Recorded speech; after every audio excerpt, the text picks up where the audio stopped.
Hello, here we are again with Mookie Tenembaum discussing his disillusionist philosophy. We are in this particular series of videos exploring what he thinks about suffering as a main drive behind human behavior. We have thus far agreed on that, but what I'm going to ask you now is, well, it certainly doesn't feel that way.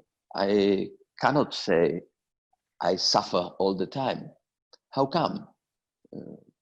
If suffering is behind everything I do, how is it that I don't feel it that way, and I don't think our viewers feel it that way? Well, first of all, the misalgic theory, the theory that says that the main factor in our life is our flight from suffering. Basically, misalgia means, of course, mis in that Latin means fleeing, and algia means pain or suffering. So the theory says that the thing that we do is running away from suffering, and suffering works like a box of tissues. Yes, you deal with the suffering, and then comes the next one, and then the next one, and so forth. So theoretically, your question is even more important. I mean, what do you mean? We are suffering all the time? We're running away? Don't we get tired or something? The answer is no, we don't suffer all the time. And I will give you the first example, the one that we do. Everybody, almost everybody in the world does this every single day. You go to sleep. When you sleep, unless you are having a nightmare, you are not suffering. This is obvious, yes? If you can fall asleep, you're not suffering. But not only that, we can even go further down the line, and let's say you have a problem to sleep in a certain kind of suffering. You've been shot, so you're going to get a certain thing to make it numb, to make sleep that part that you have. And if it doesn't work, you'll go. They will put you in. They will sedate you, and finally you will have been anesthesia in a surgery. I mean, you go to surgery, you go to anesthesia. Now, anesthesia is the deepest way of sleeping. How deep it is? You wake up after the surgery and you ask, when is the surgery going to happen? That means time that went, maybe you were 7 hours in the theater, and in those seven hours that you being operated on, the surgery has been on, you are of course asleep, you are anesthesia, and when you wake up, like time never happened. That's very different from going to sleep. You go to sleep, you wake up, you know time has elapsed. Sometimes because there is light outside and it was dark and you went to sleep. Sometimes because you look at your watch, but mostly you know somewhere inner you that time have elapsed. You're not going to be surprised that while you were sleeping, somebody got shot in Mumbai. I mean, things happen, yes, maybe an earthquake. What do you mean an earthquake? I went to sleep and there was no earthquake. Yes, because they can, of course, this is about an earthquake. It comes as a surprise, you are sleeping. So when you are asleep, you don't suffer. But you are aware of time that have elapsed. So we have a lighter way of sleeping, of not suffering. Now, this is only 6 or 7 or 8 hours, depending on the person a day. The rest of the day, you should be suffering all the time. The answer is no. You are not. Why? Because what I call you sleepwalk. Basically, you are in an inertial mode. Yes? You do certain things and you are not thinking about them. You are not, your free will is not at work.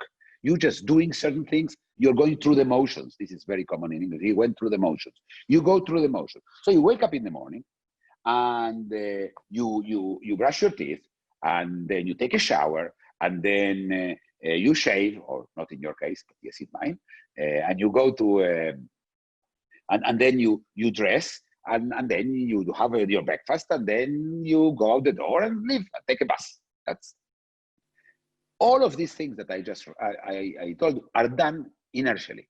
How do I know? Memory. Do you remember when you slept? No. The same way you don't remember as you slept unless somebody woke you up in the middle of the night telling you there is a fire, and 2 minutes afterwards says mistake, and then you will remember it. Yes. But sometimes not even that. Sometimes they would say, where did you leave the keys of the car? There, in the other place. That's it. And you fall asleep, and you don't know about the keys and the car, you will forget it. So when you are being sleepwalking, when we do all these things, we don't remember them. That means if I ask you now, do you remember brushing your teeth a week ago? Or which leg went first in the pants that you wore 10 days ago? You won't know. Because that does not stay in memory. That means you are in a state in which memory is not registering. It's a state not of sleep, but of sleepwalk. Yes, inertially moving. Once in a while, you come out and you are fully awakened. You are in what I call an intentional, a free will moment. Now, what is the proportion of the two? This is very important. The answer is, there was a very big study in which they tried and they discovered that when you are in your intentional mode, in the free will mode, you spend, when you're thinking basically, yes, you're thinking, you spend 10 more times calories than when you are inertially moving, sleepwalking. 10 more. That means if you spend a calorie a minute for say something when you are sleepwalking, 10 calories a minute when you're thinking. So that way they could discover when are you in one mode and when you are in the other. And what they discovered, the numbers were flabbergasting. Only 20 minutes in aggregate, yes? 20 minutes a day, you are thinking. The rest of the time, you are sleepwalking. Fascinating. And what's happening to this sleepwalking, as you call it, of ours during the pandemic that we are now undergoing? Well, first of all, we want to sleepwalk, yes, because we don't suffer. Remember, we're trying to run away from suffering, and sleepwalking is like the preferred mode. The only problem is that when you are sleepwalking, you don't know you are sleepwalking. That's exactly the point. You're not aware of sleepwalking. You are not aware of your habits unless somebody asks you about them. It's not there because and then you are not suffering. There's nothing to remember. If when you were putting your pants 10 days ago, you stand up and you hit the door of one of your how do you say the doors that you have on the the cupboards. The cupboards, yeah. The door in the cupboard. You hit your head. You will remember that because you suffered. Suffering goes into memory, of course, depending on the suffering. Yes, you broke a nail. Will you remember it 10 years ago? I'm sure not. A week after, I'm sure you will. So it depends. Yes, it will stay more and more. The more staying power it has in memory, the stronger the suffering was. So what happens now? Now the whole thing become.